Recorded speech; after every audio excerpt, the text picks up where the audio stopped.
하신 대로, 고백한 대로 될 줄 믿습니다. 아멘. 나는 불행합니다. 그런 분 계십니까? 없습니다. 없지요. 예. 다 금년에 행복하셔야 됩니다. 아멘. 제가 금년 들어서 세 번째 설교입니다. 첫 주에는 행복한 사람들, 또 지난주에는 행복한 교회가 어떻게 하면 행복한 교회가 되고 내가 행복해질까. 그래서 오늘은 행복한 길, 그 행복한 길은 바로 기도에 있다고 하는, 닫힌 문을 여는 데 있다고 하는 아멘. 이 내용들을 오늘 사도행전 12장과 또 사도행전 16장에 거의 비슷한 내용의 말씀을 들어서 오늘 말씀을 전하려고 합니다. 여러분은 오늘 이 본문을 읽으시면서 어떤 생각을 하셨습니까? 오늘 이 성경을 설교 듣는 이 본문을 읽으면서 여러분들은 어떤 생각을 하셨습니까? 오늘 본문 10절에 보면은 첫째와 둘째 파수를 지나 시내를 통한 세 문에 이르니 문이 저절로 열리는지라. 나와 한 거리를 지나매 천사가 곧 떠나니라. 저는 설교를 준비하면서 시내를 통한 세 문에 이르렀는데, 잠겨있는 세 문에 이르렀는데 문이 저절로 열리니라. 아멘. 문이 저절로 열렸다. 저는 성경을 읽으면서 이럴 수가 있을까? 이럴 수가 있을까? 참 우리 하나님은 살아계신 하나님이시다. 아멘. 그런 생각을 하면서 우리 성도들과 저와 모두가 이 말씀을 그대로 받았으면 좋겠다. 아멘. 이런 생각을 하면서 말씀을 전하게 됩니다. 열린 문은 닫는 것은 쉽습니다. 문이 열려 있을 때 그 문을 닫는 것은 아주 간단합니다. 자동으로 닫히는 경우도 있고 살짝 밀기만 해도 닫히는 분들이 대부분입니다. 그러나 닫혀 있는 문은 여는 것은 누구나 아무렇게나 열 수가 없어요. 닫혀 있는 문은 열기가 쉽지 않아요. 자동 잠금 장치일 때는 거기에 필요한 비밀번호를 눌러야 되고, 잠그는 문일 때는 어떤 데는 열쇠를 갖다가 열어야 그 문이 열립니다. 어쨌든 닫히고 잠긴 문은 쉽게 열지 못한다. 번호가 있든지 열쇠가 있어야 그 문을 열 수 있다는 거죠. 어느 나라나 범죄하면은 죄수를 수용하는 교도소는 담장이 높고 감방까지 적어도 4개 내지 5개의 철문을 통과해야 됩니다. 여러분들이 그걸 아마 아실 거예요. 저도 한번 LA 교도소에 누군가 교인 가운데 한번 실수로 갇혀있는 문을 면회한 적이 있는데 역시 창문이 없습니다. 원오원 프레이 옆에 보면 그 교도소가 있는데 가면은 창문이 없어요. 감옥에. 그리고 그 안에 들어가서 사람이 나오려고 하는 몇 개의 문을 거쳐야 됩니다. 중범죄일수록 통제와 감독이 철저해서 아무나 접근할 수 없는 것이 교도소의 형편이죠. 오늘 사도행전 12장의 1절부터 19절까지 이 내용의 말씀은 헤롯 왕이 야고보 사도를 죽이고 난 다음에 그 뒤를 이어서 베드로 사도를 처형하기 위해서 붙잡아가지고 베드로를 감옥에 가두어 준 그런 기사입니다. 왕이 직접 이 베드로를 처형하기 위해 가지고 체포한 죄인인 탓이기 때문에 경비가 너무너무 산엄했어요. 철저했습니다. 6절에 보면 베드로의 양손과 양발을 두 군인의 손과 발에 쇠사슬로 묶어서 꼼짝할 수 없게 했다. 그리고 감방의 이 밖은 군인들이 다 지키고 있었다. 그런데 한밤중에 쇠사슬이 풀리고 옥문이 열렸다는 것입니다. 주목할 것은 베드로 자신은 전혀 기대하지 않은 기적이 일어났다는 것입니다. 왕의 특명으로 체포되었고 구금된 장소는 왕이 가난하고 통제하는 그런 감옥입니다. 지금 왕이 직접 특명을 내려가지고 감옥에 가둬놓은 거예요. 두 병사의 손과 발에 베드로의 손과 발을 쇠사슬로 막 이게 채워놓고 착고로 채워져 있어요. 그래도 마음이 놓이지 않아가지고 또 경비대를 동원해가지고 감옥을 또 지키고 있습니다. 이런 상황에서 탈출은 상상할 수도 없고 특사나 석방은 있을 수가 없는 그런 분위기였다는 것입니다. 그런데 옥문이 열렸다는 거예요. 그런 가운데 옥문이 열렸다는 거예요. 그 이유가 어디에 있습니까? 그 사건은 바로 처형 전날 밤에 일어났다. 내일이면 처형이 되는데 바로 전날 밤에 사건이 문이 열리는 사건이 일어났다. 6절을 보면 헤롯이 잡아내려고 하는 그 전날 밤에 그랬잖아요. 바로 전날 밤에 사건이 일어났다는 것입니다. 저는 이것이 오늘 이 사건이 믿어지고 이 사건을 내가 받아들이는 것이 우리가 인생을 가장 행복하게 출발하는 비결이라는 것. 첫 번째로 제가 말씀을 드리고 싶은 것은 어떻게 이런 일들이 일어날 수 있었는가?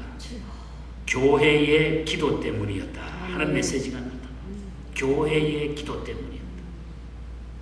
5절 말씀에 보면 이에 베드로는 옥에 갇혔고 교회는 그를 위하여 간절히 하나님께 기도하더라. 교회 지도자인 베드로가 체포되자 교회는 밤새워 기도한 것입니다.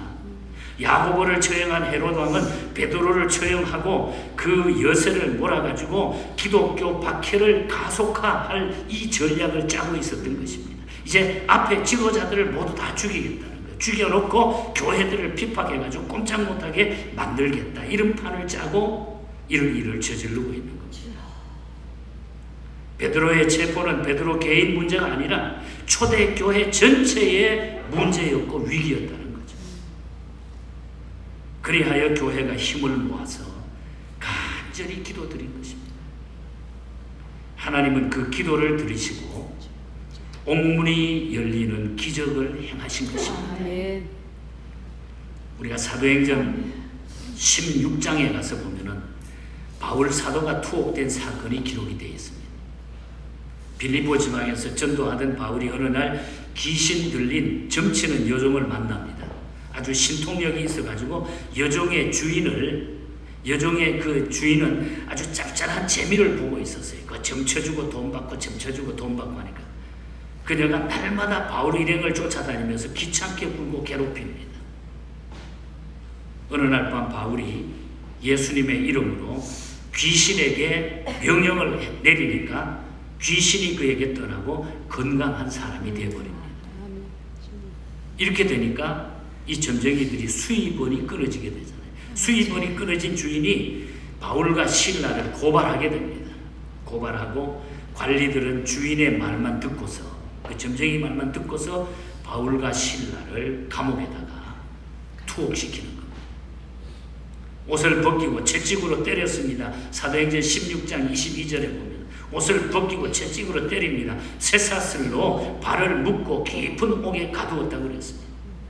사도행전 16장 25절에 보면 밤중쯤 되어 바울과 실라가 기도하고 하나님을 찬미하며 제수들이 듣더라. 갇혀 있으면서도 바울과 실라가 찬미하며 하나님 앞에 기도했다. 그것을 죄수들이 다 듣더라. 그 당시 매를 때리는 형벌은 보통 39대를 때리고 잠깐 쉰 다음에 다시 39대를 때렸습니다. 40대를 때리면 법적으로 안 돼요.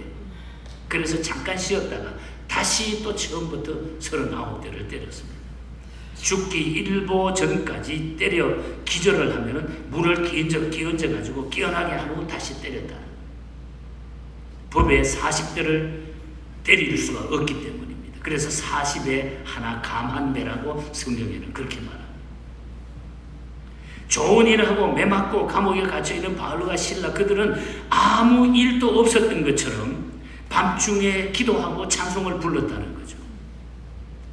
우리는 여기서 기도하고 찬송하는 것, 이것이 평안할 때, 형통할 때, 행복할 때만 하는 것이 아님을 우리는 발견하게 된다는 거죠. 아멘. 상처받고 아멘. 아프고 아멘. 억울하고 깜깜하고 앞이 보이지 않고 발이 묶여있는 그 상황에서도 기도하고 찬송한 바울과 실라 이야기는 우리에게 어떤 메시지를 던져주고 있을까요? 사도행전 16장 26절을 보면은 갑자기 기도하고 찬송하고 그 가운데 주님을 찬양했는데 갑자기 큰 지진이 일어나가지고 옥터가 막 움직입니다. 문이 다 열리면서 모든 사람의 매인 것이 거기서 다 벗어진지라. 사도행전 12장과 사도행전 16장의 경우가 또 비슷합니다. 오늘 12장 7절에도 보면은 호련히 갑자기 주의 사자가 곁에 서매 옥중에 강채가 빛나며 또 베드로의 옆구리를 쳐서 깨워 이르되 급히 일어나라 하니 쇠사슬이 그 손에서 벗어진다. 사도행전 16장의 바울 사건과 오늘 이 베드로 사건이 동일한 거예요. 동일하게 하나님의 역사가 일어나가지고 전부 묶였던 쇠사슬이 벗어지고 감옥의 문이 열렸다고 합니다. 헤롯 감옥에서도 빌립보 감옥에서도 갑자기 이 사건이 벌어졌다고 그랬습니다. 예기치 않는 시간에 예측 않는 시간에 갑자기 일어난 그런 일들이라고 성경은 말하고 있습니다. 무엇을 보여줍니까? 기도는 능력이 있습니다. 여러분. 기도는 능력이 있다. 기도는 사건을 일으킵니다. 기도는 옥문을 엽니다. 옥문을 열어요. 자물통을 채우고 손가발에 쇠고랑을 채우고 병사들이 지켜도 기도하면 쇠사슬도 풀리고 옥문도 열리게 된다는 거죠. 믿습니까 여러분? 지금 우리는 닫힌 채 열리지 않는 문 때문에 막힌 채 뚫리지 않는 길 때문에 고민하고 한숨 쉬고 있습니다. 헤롯의 감옥이나 빌립보 감옥처럼 어떤 데는 깜깜하고 답답하고 막막합니다. 그러나 기도는 그 깜깜하고 어둡고 힘들고 어려운 옥문을 열어지킵니다. 기도는 쇠사슬을 풀었습니다. 여러분. 베드로가는 교회가 기도했고 바울과 실라는 동력자와 함께 기도했다고 그랬습니다. 혼자 하는 기도보다 둘이 하는 기도가 더 힘이 있습니다. 가족이 함께 드리는 기도는 더 힘이 있습니다. 교회가 드리는 기도는 초월적인 힘을 갖게 된다는 거예요. 그래서 지금은 오늘 이 시대는 함께 모여 기도할 때라는 거예요. 기도할 때. 사무엘상 7장 6절에 보면은 당시 싸움 잘하기로 소문한 블레셋 사람들이 이스라엘을 막 공격합니다. 이스라엘은 군대도 동원하지 못하고 전략도 없었고 아무 준비도 없었어. 일이 급해지자 그 당시에 지도자였던 사무엘이 하나님께 제사를 드린 후에 예배를 드린 후에 하나님께 부르짖어 사무엘이 기도했습니다. 블레셋 군인들은 승리를 장담하면서 진격해 오고 있습니다. 하나님, 우리는 어떻게 하면 좋습니까? 하나님, 이 상황을 어떻게 하면 좋습니까? 하나님 앞에 간절히 기도했어요. 그때에 갑자기 하늘이 찢어지고 땅이 갈라지는 천둥 소리가 막 콱 울렸어요. 우리 지난주에 비 올 때 우리 천둥이 막 쳐가지고 깜짝 놀랐잖아요.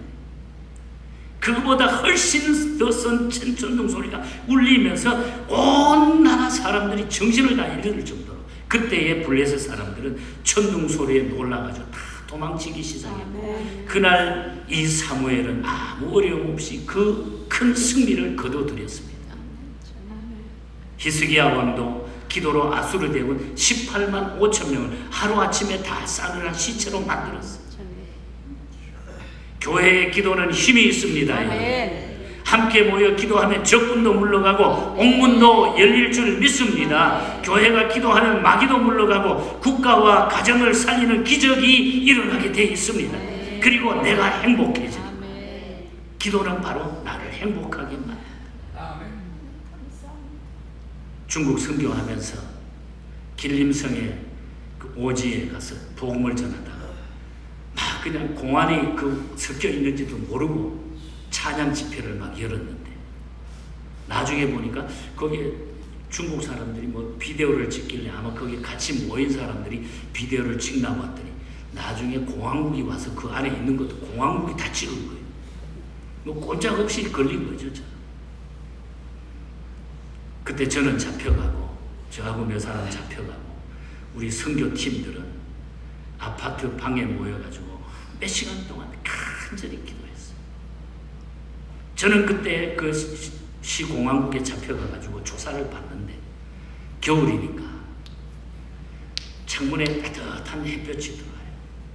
여기 잠깐 있으라 하더라고요. 저를 보고. 그래서 그 가만 앉아있는데 얼마나 햇볕이 따뜻한지 잠이 싹 들었어요. 잠이 딱 들었어요. 그랬으니 오더니 뭐 미국에서 뭐 했냐 뭐 조사 다 하는데 다 알고 있는 거예요. 제가 뭐 하는 사람인지 하도 많이 다녔으니까 제가. 그때 제가 그랬어요. 지혜가 하나 생겼어. 그때 그 당시에 그 장춘 시내에서 동계 그 스포츠 동계 올림픽이 열렸는데 나 여기 미국에서 이 올림픽 구경 왔다가 우리 찬양 집회 하는데 참석했는데 이거 왜 찬양하는 것까지 잘못했냐고 왜 참냐고 나보고 설교했다. 나 설교한 적이 없다고.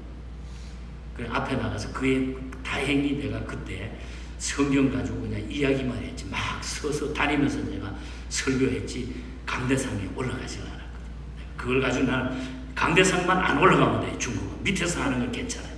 인사했다 그러면 되니까. 나도 막 그렇게 했더니 다 안 돼. 그 내용을 다 안 돼. 한번 해보라고 그러더라. 그럼 어떡할 거냐고. 나 빨리 저게 그 가야 되는데 내가 그 미국에서 내가 중요한 일이기 때문에 나도 그 참여해야 되는데 나 안 가면 안 된다. 막 이렇게 하고 있는데 어떤 한 분이 공항에 높은 사람이 제일 높은 사람이 와서 웃으면서 그래. 목사님 다 압니다 이러더라고요. 한국 사람이 목사님 다 압니다. 앞으로는 오실 때에 우리한테 얘기해 주면 우리가 안내해 드릴게요 이러더라고요. 그래서 깜짝 놀랐어요. 그래서 주변에 있는 사람들이 그래도 좋게 얘기를 해줘가지고 그냥 그 사람을 친구 삼아서 그쪽 지역에 복음을 전하는데 그분이 그 후에 우리를 도와주는 팀이 된 거예요. 그때 제가 우리 선교팀들이 그냥 아파트에서 계속적으로 기도했던 그 기도에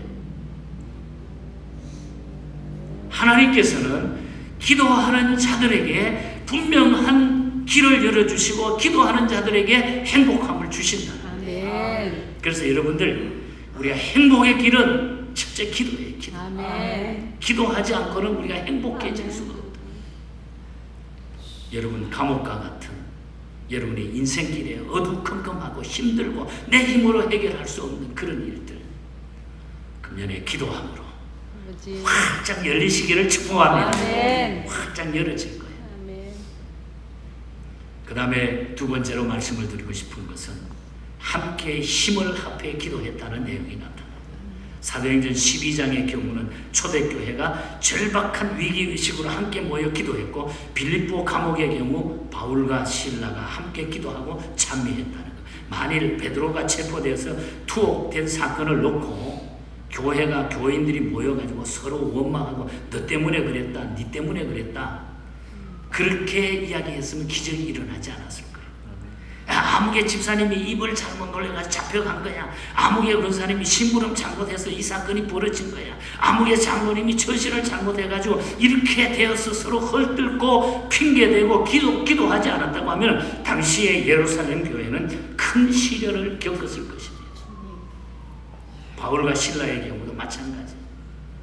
신라가 원망하고 투정을 부리며 내가 괜히 당신 말을 듣고 따라갔다가 이 모양 이 꼴이 됐다. 귀신 들린 아이 괜히 고쳐주지 마라 그랬는데 괜히 귀신 쫓아내고 내가 내버려준다고 그랬는데 왜 그걸 그냥 했느냐. 그래서 일이 이렇게 됐다. 당신 맞아야 할 매를 나까지도 도매금으로 맞게 됐다. 그러면서 대들고 그랬으면 그날 밤 빌립보 옥문은 절대로 열리지 않았을 것입니다.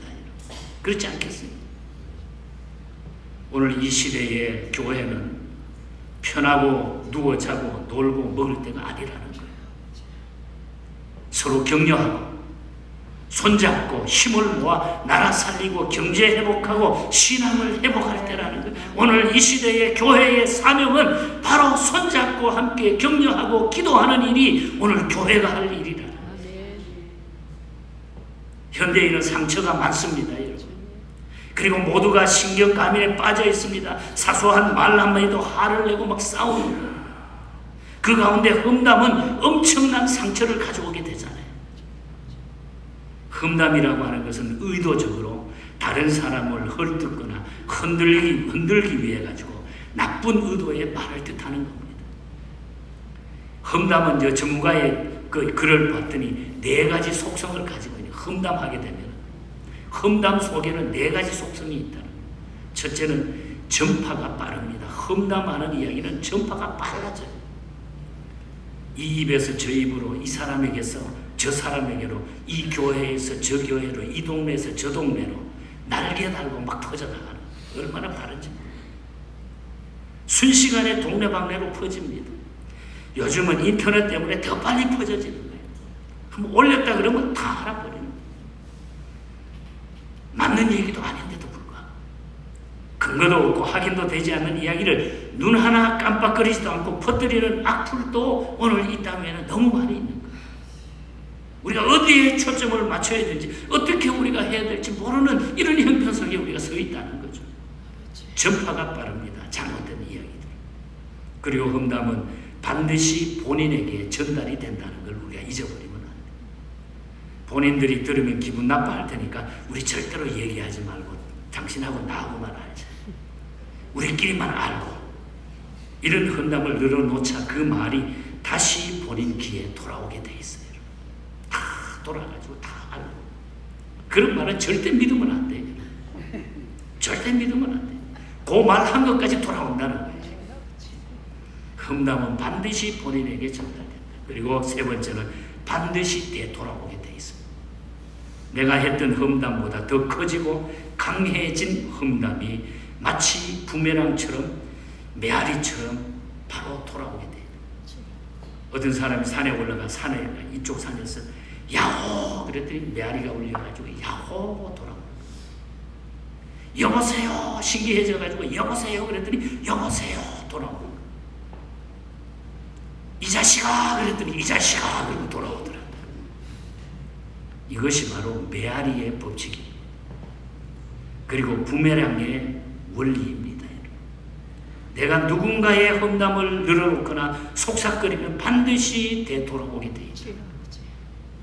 그리고 네 번째는 반드시 상처를 내게 되어 있어요. 험담은 상처를 내게 되어 있다. 상처가 나면 아프잖아요. 험담이 오고 가다가 보면 결국 피차 상처를 받게 된다는 거죠.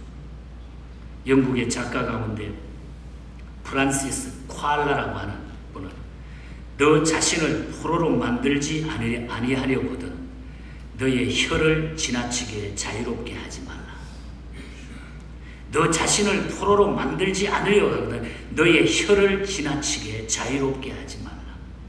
그 다음에 입 밖에 내지 않는 말은 칼집에 들어있는 칼과 같다.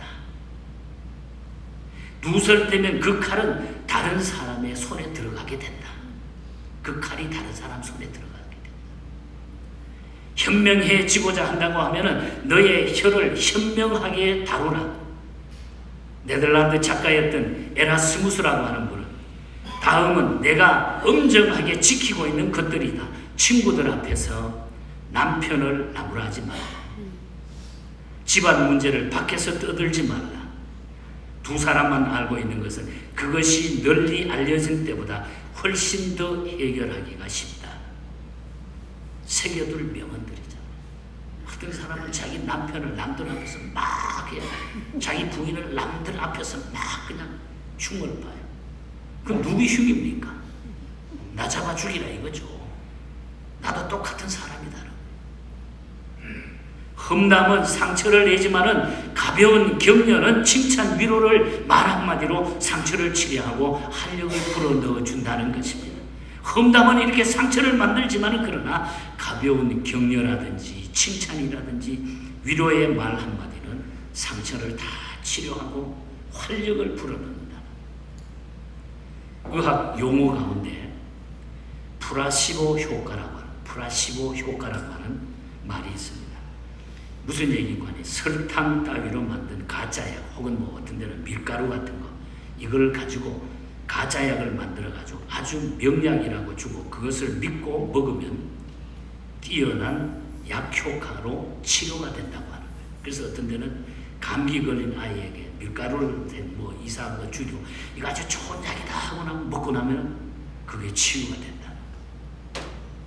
사람은 마음과 신뢰가 중요하다는 거예요. 의사가 그렇게 해가지고 딱 자기가 신뢰하는 사람이 이게 좋은 약이다 하고 주면은 그걸 먹고서 그게 치유가 된다는 거예요. 사람은 마음과 신뢰가 중요하다는 것입니다. 제 아무리 최신 약이라도 의사를 믿지 못하고 약사를 믿지 못하면 그 약은 의미 없게 돼 있다는 것이죠. 우리는 신뢰를 회복해야 됩니다. 우리가 이 땅 위에 살아가면서 정말 그리스도인답게 살고 내가 행복해지기 위해서는 우리는 신뢰를 회복해야 돼요. 성도 간에 혹은 부부 간에 자식과 부모 간에 신뢰를 다 회복해야 돼요. 그래야 사회교회 가정 회복될 수 있습니다. 함께 기도하고 같이 기도하고 더불어 기도할 때에 기적이 일어나는 거예요. 마음이 하나가 될 때에 하나님 앞에 신뢰를 회복하고 교회가 하나가 되어서 성도가 하나가 되어서 가정의 가족이 하나가 되어서 기도할 때에 하나님의 역사와 하나님의 뜻은 거기에 이루어지게 되어 있다는 거죠. 초대교회가 그래서 뜨거워지는 거예요. 힘을 얻은 거예요. 행복해서 견딜 수가 없었어요. 복음을 전하지 않고는 견딜 수 없는 힘을 거기에서 만들어냈다는 거예요. 오늘 이 마지막 시대에 우리에게 주신 이 행복함, 이 응답이 우리 교회 안에 여러분의 삶 속에 함께하기를 축복합니다. 아멘. 마지막으로 주님이 문을 여셨다고 하는 것입니다. 아멘. 사도행전 12장 7절을 다시 보면 갑자기 주의 사자가 나타났다. 또 17절에 가서 보면 주께서 자기를 이끌어 옥에서 나오게 하셨다. 아멘. 사도행전 16장 26절에 보면 바울의 사건에서 보면 갑자기 지진이 나서 옥토가 움직이고 문이 곧 열리며 매인 것이 다 벗어졌다. 주님이 기적을 베푸신 것이다. 아멘. 이 일은 주님이 기적을 베푸신 것이다. 아멘. 결론은 분명해졌습니다. 오늘 말씀의 결론은 분명해졌어요. 우리는 믿고 함께 모여 기도하면 된다는 것입니다. 문을 열고 길을 내고 문제를 풀고 살리고 일으키는 일은 내가 하는 것이 아니라 우리 주님이 하신다는 거예요. 나는 순종하고 나는 함께 하게 되면은 주님이 그 기적을 일으키시고 주님이 그 일을 행하신다는 거예요. 내가 할 일이 아닙니다. 주님이 하실 일이에요. 그래서 우리는 주님께만 엎드리면 된다. 종교개혁자가 멜라톤이라고 하는 분이, 제가 독일에 방문했다가 그 멜라톤의 그 비문 앞에 쭉 읽어봤는데 이 멜라톤이 이런 얘기를 합니다. 환난과 고통은 나를 골방으로 몰아넣고 기도하게 하고 기도는 그 환난과 고통을 나의 주변에서 떠나게 한다. 아멘. 환난과 고통은 나를 골방으로 몰아넣어서 기도하게 만들고 기도는 그 환난과 고통을 나의 주변에서 떠나게 만든다. 이런 훌륭한 분들이 종교를 개혁하면서 하나님의 말씀으로 돌아가 외쳤을 때에 오늘 인류의 역사는 변할 수밖에 없었다. 그 복음을 우리는 받아가지고 살고 있다는 거예요. 시편 50편 15편에는 이렇게 말합니다. 환난 날에 나를 부르라. 내가 너를 건지리니 내가 나를 영화롭게 하리라. 환난은 어려움은 하나님 앞에 엎드리게 합니다. 그리고 그 기도를 통해서 하나님은 나에게 행복함을 주신다는 것입니다. 기도보다 위대한 일은 없습니다. 하나님도 기도를 외면하지 않으셨다는 것입니다. 기도하는 사람은 누구도 당해낼 수가 없습니다. 문제는 이처럼 좋은 기도를 하지 않는 것입니다. 길이 있고 방법이 있는데 따르지 않고 있다는 거예요. 걱정하면서도 기도하지 않는 사람들, 한숨 쉬면서도 기도하지 않는 사람들, 지치고 쓰러져 있으면서도 기도하지 않는 사람들에게 오늘 말씀이 권합니다. 기도하십시다. 문이 열릴 것입니다. 기도하십시다. 길이 열릴 것입니다. 기도하시기 바랍니다. 문제가 풀릴 것입니다. 기도하시기 바랍니다. 응답이 올 것입니다. 기도하십시다. 행복해집니다. 여러분. 기도는 우리 인생의 행복의 길이라는 것입니다. 기도는 나를 제일 행복하게 만드는 인생의 길이라는 거예요. 기도 많이 했던 찬송가 작가 가운데 엘리자베트 히윗이라고 하는 여성가 있습니다. 하나님께는 거대한 일을 이끌어서 가고 계심에도 불구하고 하나님은 그 자녀들의 사소한 일에 하나님은 관심을 가지고 계신다. 그래서 하나님은 한 마리의 참새가 떨어지는 것도 섭리하시고 하나님은 그의 자녀들의 간구를 결코 외면하지 않기 때문에 우리가 제일 행복하게 나를 가장 행복하게 하는 것은 하나님 앞에 내가 구하는 일이다. 기도하는 일이다.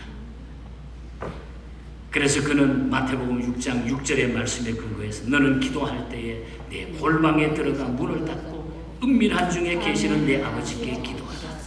은밀한 중에 보시는 내 아버지께서 다 갚으시리라. 이 말씀을 묵상하면서 귀한 찬송가를 가사를 우리에게 오늘까지 들려주셔서 우리 한국교회가 아주 은혜롭게 애창하는 곡입니다.